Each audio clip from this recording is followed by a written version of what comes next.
Assalamualaikum warahmatullahi wabarakatuh.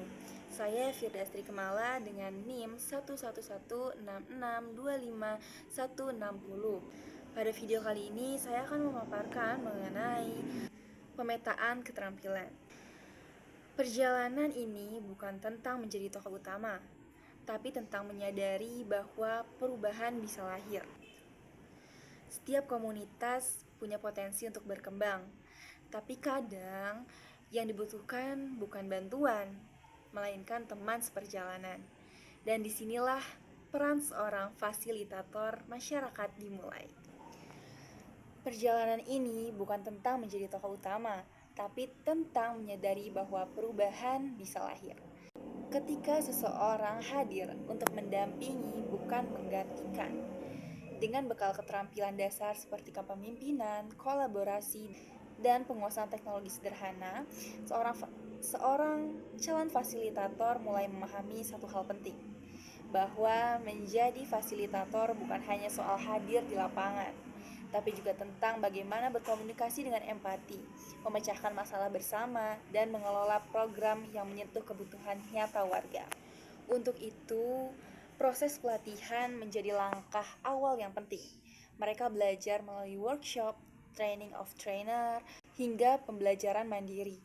Hard skills seperti teknik fasilitasi, andragogi, dan dasar riset sosial menjadi fondasi. Sementara soft skill diasah lewat latihan komunikasi efektif, storytelling, mediasi konflik, dan public speaking. Tak kalah penting, keterampilan digital juga diasah.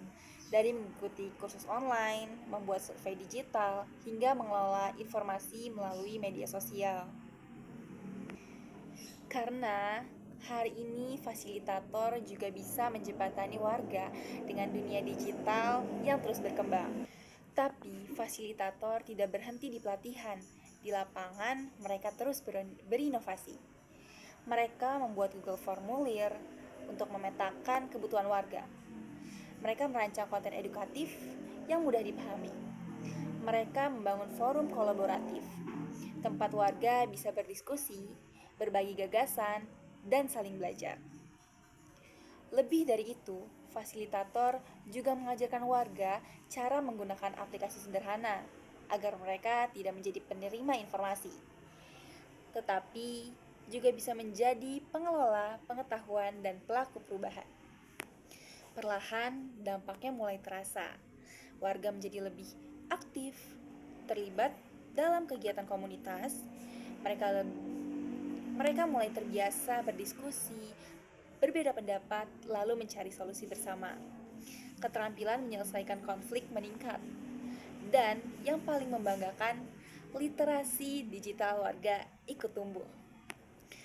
Kini, banyak komunitas yang lebih mandiri. Mereka tahu bagaimana mengelola kegiatan, menyusun prioritas, dan menyampaikan aspirasi. Dan fasilitator menjadi jembatan, menghubungkan warga dengan peluang, program, dan mitra yang bisa membantu mereka tumbuh. Fasilitator bukan pahlawan. Mereka tidak membawa semua jawaban, tapi mereka membawa ruang untuk mendengar, berdiskusi, berdialog, berkembang bersama. Karena pemberdayaan bukan hanya tentang satu pihak yang memberi, tapi tentang semua pihak yang saling menguatkan. Perjalanan menjadi fasilitator tidak selalu mudah. Saya masih belajar, masih mengasah keterampilan. Beberapa sudah saya miliki, seperti kolaborasi, komunikasi, dan dasar teknologi. Tapi saya tahu masih banyak yang perlu saya kembangkan. Kemampuan seperti negosiasi, adaptasi, membangun program yang terstruktur, dan komunikasi yang lebih efektif, semua itu penting agar saya bisa benar-benar hadir sebagai pendamping yang bermanfaat bagi masyarakat. Dan untuk itu, saya percaya pada satu hal, pembelajaran sepanjang hayat, bahwa belajar tidak berhenti saat pelatihan selesai, tidak terikat oleh ruang dan waktu, dan tidak pernah ada kata terlambat untuk memperbaiki diri. Setiap hari adalah kesempatan untuk menggali potensi, meningkatkan kapasitas diri, dan menjadi fasilitator yang lebih terbuka, lebih siap, dan lebih berarti. Kurang lebihnya mohon maaf. Terima kasih. Wassalamualaikum warahmatullahi wabarakatuh.